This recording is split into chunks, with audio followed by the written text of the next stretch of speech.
Hi friends, నేను మీ lucky world. ఈరోజు ఎంతో రుచికరమైన పొటాటో ఫ్రై నా స్టైల్లో ఎలా చేస్తానో చూపించబోతున్నానండి.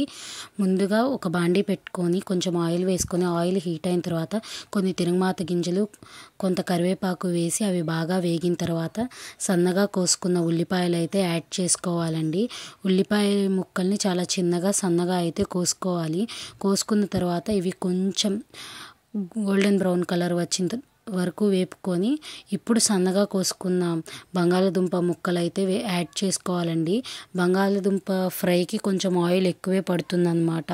తక్కువ వేస్తే బంగాళదుంప అనేది అంత క్రిస్పీగా వేగదు, కాబట్టి కొంచెం ఎక్కువే యాడ్ చేసుకోండి.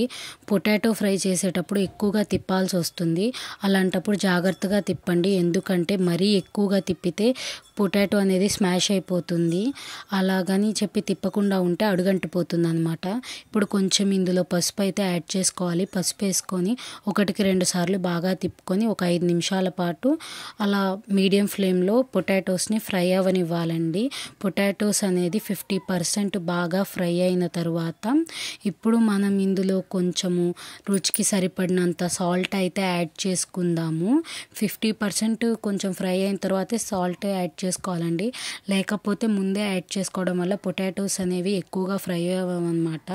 ఉప్పు వేసుకొని 1-2 సార్లు బాగా కలుపుకున్న తర్వాత కొంచెం ఒక 5 మినిట్స్ పాటు ఉంచి కొంచెం ధనియాల పొడి అయితే యాడ్ చేసుకుంటానండి. నేను పొటాటో ఫ్రైలో ధనియాల పొడి వేయడం వల్ల కొంచెము ఫ్లేవర్ అనేది బాగుంటుంది.